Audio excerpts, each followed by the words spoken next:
Hi everyone, I welcome you all again on a new day with our daily The Hindu newspaper based MCQs. So let's just start without wasting our time. First question for today is the Supreme Court has put a stay on the earlier ruling of its own, which was given on the 20th of November 2025, which was like last month, on the Aravali Hills, which was given to define the part of Aravali's Aravali hills के लिए definition दी गई थी एक legal that जो अरावली का part 100 metre height से ऊपर वाला वही अरावली हिल्स में काउंट होगा, मतलब कि बेस लेवल से ये 100 मीटर की हाइट है मान लो, तो ये वाला पोर्शन नहीं, बस ये वाला। तो ऐसे अरावली हिल्स जिनकी हाइट 100 मीटर से ऊपर हो उनको अरावली हिल्स काउंट किया जाएगा। एंड दो अरावली हिल्स जो 100 मीटर हाइट से ऊपर के होंगे, ऑब्वियसली है ना, जो डेफिनेशन के हिसाब से, if they are 500 metre minimum distance apart और उससे ज़्यादा, then they will be counted as Aravalli range, है ना। तो दो दो चीज़ आपको पता होनी चाहिए। पहला तो 100 मीटर हाइट से ऊपर जो है अरावली हिल्स, और दो ऐसे हिल्स जो 500 मीटर अपार्ट है मिनिमम डिस्टेंस में, उससे ज़्यादा, या है ना, तो उनको बोला जाएगा range, and then they can be protected, है ना।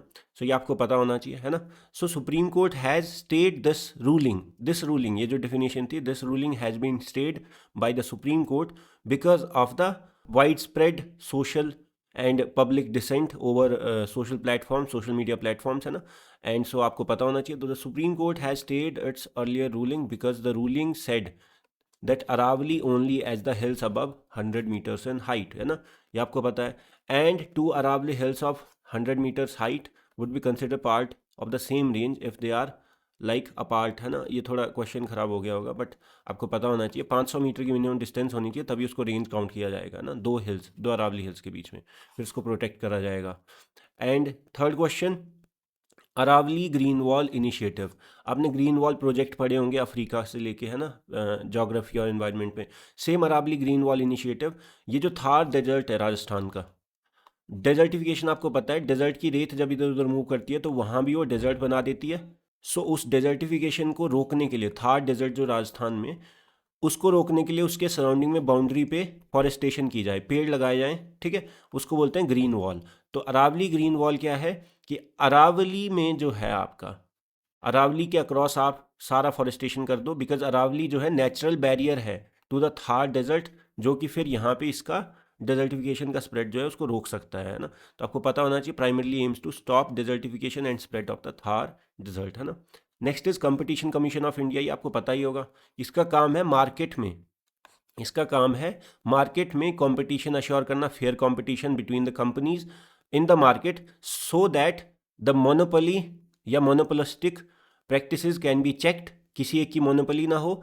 एंड इससे क्या होगा, कस्टमर को फ़ायदा मिलता है। जब 5 लोग लड़ रहे हैं अपना प्रोडक्ट बेचने के लिए, तो उससे फ़ायदा किसका होता है, कस्टमर का होता है, क्योंकि वो क्या करेंगे, वो ज़्यादा प्राइस नहीं रख सकते, अपना मुंह मांगा डिमांड नहीं कर सकते, और उनको क्वालिटी भी अच्छी रखनी पड़ेगी, खुद में कम्पीट करना पड़ेगा। तो जो कंपनीज होती हैं उनको आपस में अगर कम्पीट करना पड़े तो उसमें कस्टमर का फ़ायदा होता है, क्योंकि वो आपस में कम्पीट करेंगी तो अच्छे से अच्छा कस्टमर को प्रोवाइड करेंगी, तभी कस्टमर उनको चूज़ करेगा, इसलिए वो अच्छी चीज़ें करती हैं। अगर किसी एक की मोनोपोली होगी, मान लो जैसे टेलीकॉम सेक्टर में मान लो जियो की मोनोपोली होगी, तो क्या होगा, अगर और कोई कंपनी नहीं रही तो जियो जिस प्राइस पे बोलेगा उस प्राइस पे आपको रिचार्ज करवाना पड़ेगा, बाकी सारी चीज़ें। तो ये आपको समझ आता है, तो बेसिक सी चीज़ है ना। तो कंपटीशन कमीशन का काम है ये सारी चीज़ें इंश्योर करना कि मार्केट में मोनोपोली ना हो, है ना, और फेयर कंपटीशन हो कंपनीज के बीच में, to prevent the monopolistic practices and protect the consumer interest, है ना।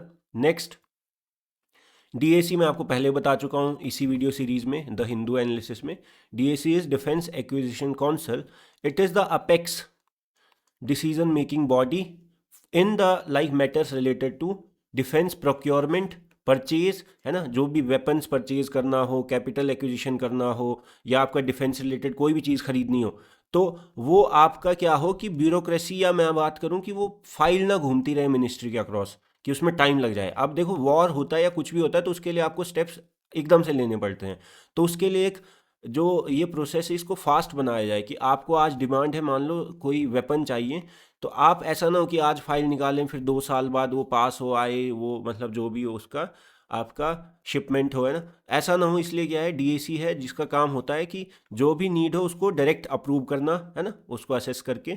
तो ये आपका डिसीजन मेकिंग बॉडी है। इसको चेयर कौन करते हैं, इसको चेयर करते हैं डिफेंस मिनिस्टर, आपको पता होना चाहिए, मैं पहले बता चुका हूँ। साथ ही साथ आपके जो chief of all three wings of the like our Indian defence है ना, वो भी आपको पता होना चाहिए, ठीक है। तो अपेक्स डिसीजन मेकिंग बॉडी है ना, और चेयर कौन करते हैं इनको, डिफेंस मिनिस्टर है ना, तो ये आपको पता होना चाहिए। नेक्स्ट इज INSV कौंडिन्य है ना, so this is an indigenously built traditionally stitched sailing vessel that like has set off to the Muscat. Muscat कहाँ पे, ओमान में है, आपको पता होना चाहिए। आपको पता भी होगा, इसमें कोई बड़ी बात नहीं है ना। तो यहाँ पे क्या है कि एक कौंडिन्य नाम से एक स्टिच्ड वेसल समझते हैं आपकी, जिसको स्टिच खुद से करा गया है, जैसे एंशियंट टाइम में होता था बोट टाइप है ना। यहाँ पे आपका जो हैंड स्टिच्ड ट्रेडिशनली जो आपका एक सेल्स होती थी है ना, ये जो क्लोथ टाइप का बड़ा सा है ना, इसको भी कुछ ऐसे ही बनाया गया है, जिसमें क्या है कि पूरा ये इंडिजिनियसली जो यहाँ पे मेटल का कम यूज़ करके वुड और ये सब जो फाइबर का यूज़ करके कॉटन वगैरह, ये सारा आपका ट्रेडिशनली स्टिच करके खुद से इसको क्या है सेल ऑफ कर दिया गया है टू द लाइक आपका मस्कट। मस्कट कहाँ पे, ओमान में है, आपको पता होगा है ना, ओमान का कैपिटल। एंड यहाँ पे क्या है, ये क्यों किया गया है, it is to like commemorate और celebrate the ancient Indian heritage, maritime heritage, क्योंकि ये बताने के लिए कि इंडिया आज नहीं, आज टेक्नोलॉजी का युग है, सिर्फ आज नहीं, आज से बहुत सालों पहले एंशियंट टाइम्स में भी इंडिया से ये चीज़ें होती थी। मतलब जो अगर मैं बात करूं, शिपमेंट्स जाती थी या कोस्ट, या इवन आपको इंडस वैली के टाइम पे पोर्ट्स के जो आपने सुना होगा है ना, जैसे मान लो आपका लोथल डॉकयार्ड, तो ये सारी चीज़ें आपको पता होनी चाहिए। तो यहाँ पे क्या है, ये कौंडिन्य क्या है, ये क्वेश्चन आ सकता है यूपीएससी में। तो Kaundinya is believe to be a legendary mariner who likely have sailed from India to Southeast Asia in the ancient times। तो one of the first sailor जिन्होंने मतलब सेल करा था from India to the south east Asia, ऐसा believe करा जाता है, तो उनको नाम पे इसको रखा गया है ना, तो ये आपको पता होना चाहिए। And indigenously built traditionally stitched है ना, ट्रेडिशनल स्टिचिंग है जो फैब्रिक की है, वो आपको पता होना चाहिए। INSB Kaundinya set sail to Muscat mainly to revive the India's ancient maritime heritage है ना। सिंबलिज्म है, आपको पता होना चाहिए, soft power. Kondini associated with is believed to have sailed from India to Southeast Asia in the ancient times and earliest maritime expansions। Next is rare earth elements। मैं काफ़ी बार बता चुका हूँ, अभी 1-2 दिन पहले ही बताया है। Is a group of 17 elements, 17 में से 15 क्या होते हैं इसमें, लेंथेनॉइड्स, लेंथेनॉइड सीरीज आपने पढ़ी होगी केमिस्ट्री में, प्लस 2 कौन से होते हैं, D block elements, scandium and yttrium है ना, स्कैंडियम एंड येटेरम, ये होते हैं 17। इनकी खास बात क्या है, ये यूज़ होते हैं आज की जितनी भी टेक्नोलॉजी होती है, जैसे ईवी हो गया है ना, या आपका मोबाइल्स हो गया, ये सारी चीज़ें जो भी आप टेक्नोलॉजी में आज के टाइम पे यूज़ करते हैं, अच्छे क्वालिटी के जो इलेक्ट्रोमैग्नेट्स बनाने में, ये सारा आप इसमें यूज़ होता है, because they have their unique properties of like, अगर मैं बात करूँ मैग्नेटिक इलेक्ट्रॉनिक है ना, ये सब आपको पता होना चाहिए।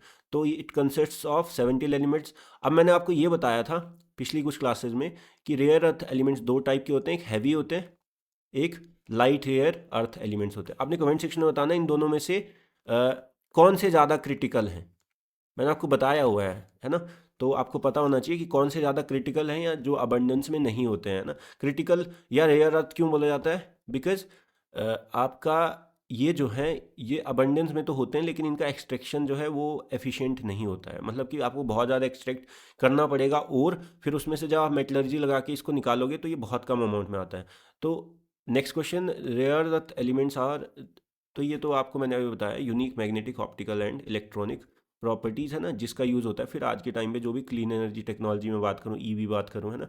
नेक्स्ट है धसान रिवर। धसान रिवर आपको पता होना चाहिए, अगर मैं बात करूँ बुंदेलखंड रीजन एमपी से होते हुए ना, तो it is a tributary of Betwa river. Right bank मतलब कि अगर ये बेतवा है, ठीक है, तो इसके जैसे मान लो ये रिवर कोर्स है, तो इसके राइट से ये इसको ज्वाइन करती है ना, तो ये धसान रिवर है, ये बेतवा है, ठीक है, आपको पता होना चाहिए। अच्छा, आपको ट्रिब्यूटरीज तो पता ही होंगी काफ़ी सारी, और बेतवा फाइनली किसकी ट्रिब्यूटरी है, ये जो ऊपर से यमुना रिवर आती है ना, Betwa is the tributary of Yamuna river. Yamuna river की और ट्रिब्यूटरीज भी आपको पता होंगी है ना, जैसे कि आपने पढ़ा होगा चंबल, सिंध, केन, फिर टॉन्स होती है, फिर गिरी रिवर होती है ना, ये सब आपको पता होना चाहिए। The Betwa river is a tributary of the Yamuna river है ना। Next is Lachura. Lachura dam इसी रिवर पे है, दसान रिवर, ये आपको पता होना चाहिए है ना, ठीक है। Next tributaries of Yamuna river, अभी ये बताया, चंबल, सिंध, बेतवा, ठीक है, केन, टॉन्स, गिरी है ना, तो इनमें से यही लग रहा है ना। Next, which of the following are tributaries of Ganga. Ganga river के तो आपको पता ही होंगी है ना, सबसे पहले तो घाघरा, गंडक, कोसी, फिर यमुना खुद, फिर सोन, फिर गोमती रिवर लखनऊ है ना, ये आपको पता होना चाहिए। तो मैं एक बार फिर से बता देता हूँ, यमुना रिवर की ट्रिब्यूटरी जो आपको पता होनी चाहिए, चंबल है ना, चंबल, सिंध, बेतवा, और बेतवा में अभी हमने पढ़ी जो बेतवा की ट्रिब्यूटरी है धसान, ठीक है। फिर उसके बाद केन, टॉन्स, गिरी, है ना, ये सब। और उसके बाद गंगा रिवर के लिए कौन, ये यमुना खुद गंगा रिवर की ट्रिब्यूटरी। फिर उसके बाद सोन, ठीक है, गोमती, घाघरा, गंडक, कोसी, ठीक है, ये आपको पता होना चाहिए। चंबल, सिंध, बेतवा, केन, टॉन्स, गिरी, और यहाँ पे घाघरा, गंडक, कोसी। केन वहाँ चले गया तो सोन नीचे आ गया, ठीक है, सोन नीचे आ गया, उसके साथ आपका यमुना आ गया और गोमती रिवर, है ना। So that's all for the day. I hope you like the video. If you like the video, do like it, comment on it, share it, and subscribe to my channel. It will just keep me motivated to make these videos for you guys on a daily basis. And I will see you all in the next lecture.